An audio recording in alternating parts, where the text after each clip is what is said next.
Hey everyone, it's Tyler Stark from Universal Rackets, and in this video we are going to be going over pickleball footwork beyond the basics. If you stay tuned for this whole video, we're going to be teaching you tons of tips and tons of tricks about footwork for your pickleball game. Now, here's the thing. If you can improve your footwork, you are going to become a better pickleball player. First, we're going to be talking about up at the kitchen. When you're up at the kitchen, you want to be in a hips width stance. A lot of players, where they go wrong is their feet are too narrow or their feet are too wide. I want to be about hips width apart. The reason why is if it's too wide, you're not able to push off. And if it's too narrow, you're not going to be able to bend down and you're going to have to take too many extra steps. So with your feet, you want to be in this position at all times. The next thing that you want to do is, instead of being, I'm 6 feet tall, I want to be 5 feet tall when I hit. I want to get into my legs. This is the proper position that I want to be in with my feet while I'm up at the kitchen. Now the next thing, if you're a beginner pickleball player, and what we tell everyone at Universal Rackets is to have your weight in your heels.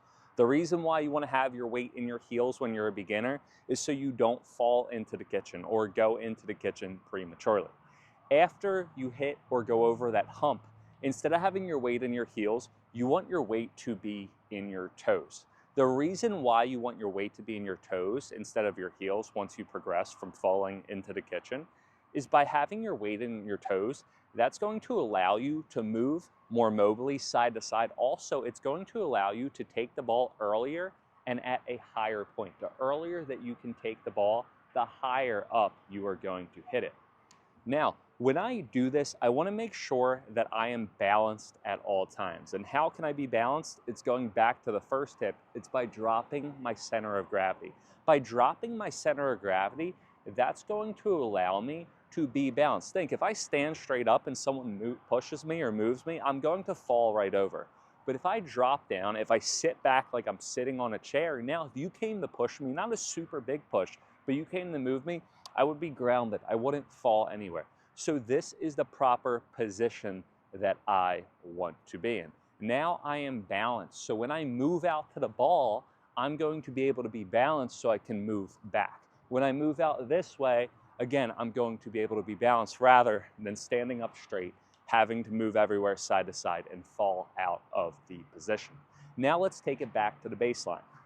So when you're returning, when you're hitting a ball from the baseline or after your serve, this is the position that you want to be in at the baseline.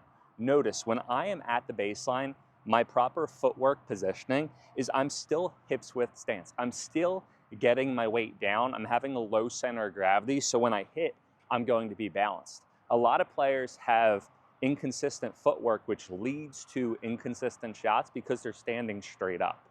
I want to be here. The only difference between the kitchen and the baseline, feet positioning and proper positioning, is I can move forward up to the court. What I mean by that is, okay, you can move forward when the ball bounces in the kitchen, but now I'm going to be moving up every single time. And that's a huge thing of being on your toes while you're back at the baseline so you can move really quick. If my weight's in my heels and someone hits a serve or hits a short ball, it's going to be really difficult to push off and go. If my weight is on my toes, I'm going to be instantly able to move up to the ball. A great rule of thumb is when you are back at the baseline, you always want to be on your toes and your heels should never touch the ground.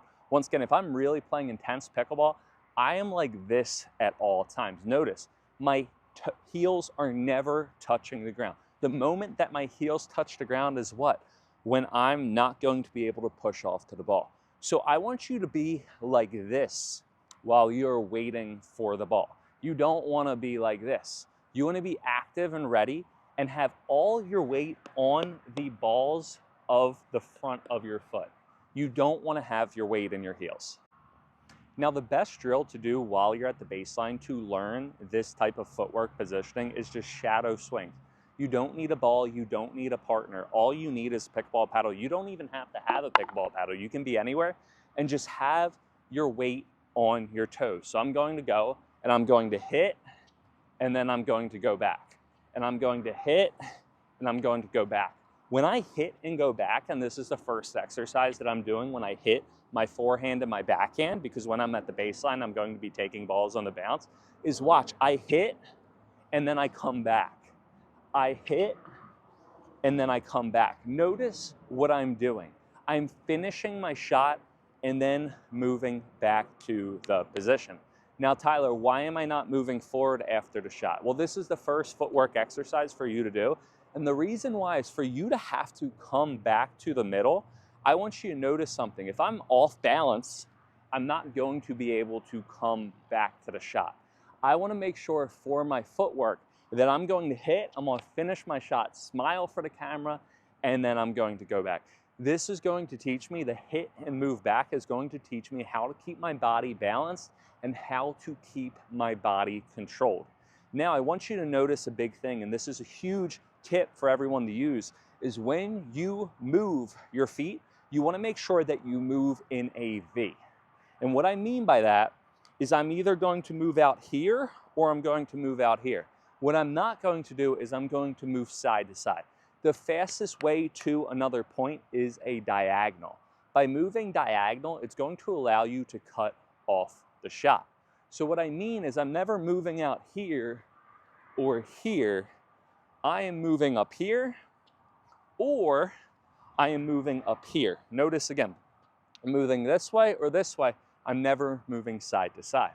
Also, what that's going to do is when your body's going forward, you're going to have a better shot. And also, what are you going to do? You are going to get to the kitchen. So make sure that you move in a V. Don't move side to side while you hit. So again, I'm going to do shadow swings and I'm going to hit, move up in my V and finish on my toes. I'm going to hit, move up to the V, finish on my toes, back and forth every single time. Now, the next drill that we're going to do is get in the mindset of moving forward and hitting. Again, you don't have to have a pickleball paddle, you don't have to have a ball, but what we're going to do now is instead of just moving and hitting back or heading back for our balance, now what we're going to do is we're going to hit our shot and then we're going to move up. Again, we're going to hit our shot, here we are, and then we're going to move up. When we're doing this exercise, I want you to focus on two things. While you hit your shot, you are moving up. Where players go wrong is that they hit their shot, they stop, and then they move up. They hit their shot to see if it's in, and then they move up. If you can hit your shot and move up after you hit, that's going to get yourself closer to the kitchen, which is going to win you more points. Also, it's going to start teaching you to be proactive, not reactive. It's going to teach you to start trusting in your shots. A big reason why I couldn't succeed in pickleball at a 5-0, 5-5 level is because what I would do is I would hit my drop, try to see if it's in or not, and then move up. And I had this one friend came up to me, I was playing with him, and he's like, Tyler, you're a fast guy, but you're not getting to the kitchen. He's like, you know why? And he's like, because every single time you're waiting to see if you're shot. You're being reactive instead of being proactive. So by doing this, even though it's more of an advanced tactic to trust in your shot, you're going to really work on, I'm on my toes, I'm gonna hit my drive, or I'm gonna hit my drop, and I'm moving up forward. Start to understand after phase one that you hit and then move back for your bounce, that you're hitting and moving forward. After every single shot, you are going to move forward in pickleball. Unless the ball is super up in the air, served to your opponent, where they're absolutely going to kill the ball at you, you are always going to move forward until you get to the kitchen. Now, the second thing that I want you to focus on with this is what am I doing after I hit? I am stopping my body. I'm not hitting and sprinting up to the kitchen like I am Usain Bolt. What I'm doing is I am hitting and moving forward and stopping my body. AKA, I am doing a split step. So what I'm doing again is I'm hitting, I'm moving up, and I'm setting. Again, I'm gonna hit, I'm gonna move up, and I'm gonna set with my body. I'm gonna set like exactly like I wanna be in the kitchen or at the baseline, feet hips width apart, and I'm getting into my legs and I'm having my paddle out front. The reason why I wanna set is because that's going to allow me to make contact with the next ball. Where too many players go wrong is they hit and they sprint up to the kitchen. If I hit and I sprint up to the kitchen and my opponent goes in the middle or out wide, I'm not going to be able to change direction and hit the ball. That is super difficult. So you want to think again, you're going to hit, you're going to move forward, and you're going to set. You're going to split. By going like this, that's going to be when your opponent makes contact, you're going to hit the ball, and then you're going to move up. All that a split step is this. It's just here. The reason why is because if you go here, you can go out to the right or to the left rather than just being in your toes, just waiting here, and then you can't go out. So that's why you want to split. So your footwork drill, again, you're going to drive or drop, move forward on your toes, set. Notice when I set too, I am still on my toes. I'm going to hit, then I'm going to move up, then I'm going to set.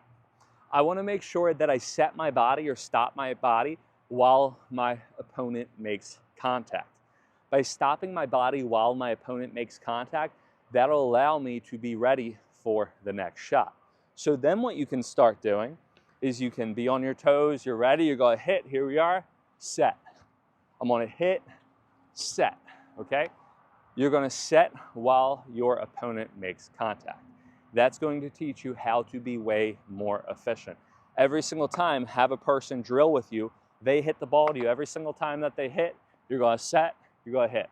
Every time they make contact, you're going to set, they're going to hit. Now, while you are up at the kitchen, you can do the exact same thing, and shadow swings are absolutely huge. We're going to do the same exact thing. We're getting into our legs, we're sitting down, here we are, and what I'm going to do is I'm going to move out to the side. First exercise is I can move out to the side. The reason why this is such a good exercise is because by crab walking or moving sideways, that's going to force you to move efficiently rather than doing this turning and hitting. So the first exercise that you can do is 1, 2, 1, 2, 1, 2, 1, 2. This is how you should move in pickleball. How you shouldn't move in pickleball is move to the side and hit, move to the side and hit. The next thing that you can do is you can start adding. So there's basically 3 different ways that you can move up the kitchen. Number 1 is out to the side. Number 2 is just moving, like shifting your body, keeping your feet set. And number 3 is stepping across your body. So you have 3 main things. Number 1, you're moving out to the side. Here we are. Number 2, you're leaning. And number 3, you're stepping across your body. So what you're going to do is just go over those 3. Okay, they pull me here, that's a dink. Okay, they pull me a little bit out wide, here we are. Okay, now they pull me in and I take the ball here. Notice every single one, I'm balanced, I'm in my legs, I'm on my toes, and also I'm distributing my weight properly. Notice when I go out to this ball, I'm not hitting and keeping on running. I'm not hitting and jolting back. I'm hitting, I'm finishing out on this leg, and then I'm going to push back. Again, when I have an out wide dink, I'm going to hit, I'm going to finish on this leg, and then I'm going to push back. I'm not going to hit and move back.